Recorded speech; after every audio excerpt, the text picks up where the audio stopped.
ઉદ્યોગમાં ઓર્ડર ઉપર સૌથી મોટો અસર થયો છે, કારણ કે જે રો મટીરિયલની સપ્લાય છે એ ક્યાંક ને ક્યાંક અટકી છે. એના કારણે ટ્રાન્સપોર્ટ ઉદ્યોગને પણ એમએસએમઈની સાથે સાથે એટલો જ માર પડ્યો છે. અત્યારે લગભગ 40% જેટલો બિઝનેસ છે એ ડાઉન છે. અને એમાં પાછું જે રાશનિંગ સિસ્ટમ અત્યારે પેટ્રોલ અને ડીઝલમાં થાય છે પેટ્રોલ પંપ દ્વારા, એના કારણે ઘણીવાર માલ હોય છે પણ ટ્રાન્સપોર્ટર ડીઝલ મળશે કે નહીં મળે એ અવઢવમાં એ ટ્રીપ સ્વીકારતો નથી. શું સ્થિતિ છે પેટ્રોલ પંપ ઉપર, શું કહેવામાં આવતું છે અને ઓવરઓલ શું લાગે છે તમને? પેટ્રોલ પંપ ઉપર 5 અને 10,000 રૂપિયાની રકમ જેટલું ડીઝલ આપવામાં આવે છે.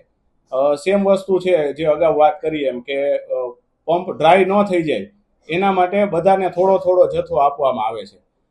બીજી વાત એવી છે કે એપ્રિલ 2026માં આપણે પેટ્રોલ અને ડીઝલ એ એક્સપોર્ટ કરેલું છે, એની રકમ બહુ મોટી આવે છે. તો જો ક્યાંક ડીઝલ એક્સપોર્ટ અને પેટ્રોલ એક્સપોર્ટ ઉપર થોડી રોક આપી દે સરકાર, તો ડોમેસ્ટિક માર્કેટની અંદર એ પુરવઠો આવી જાય અને આ પરિસ્થિતિ છે એમાંથી બહાર નીકળી શકાય. ખાસ ટ્રાન્સપોર્ટની વાત કરીએ તો જે 50 લીટર ડીઝલ આપવામાં આવતું છે, તો તેમાં ગાડી કેટલો ચલન કરી શકે, શું લાગે તમને? ટ્રક 4 કિલોમીટર પર લીટરની એવરેજ આપતું હોય, એટલે જો તમે એને 50 લીટર ડીઝલ આપો કે 100 લીટર ડીઝલ આપો તો માત્ર 200 કે 400 કિલોમીટરની અંદર એને રિફિલિંગ કરવા માટે બીજા પેટ્રોલ પંપ ઉપર કે ડીઝલના પંપ ઉપર જવું પડે છે.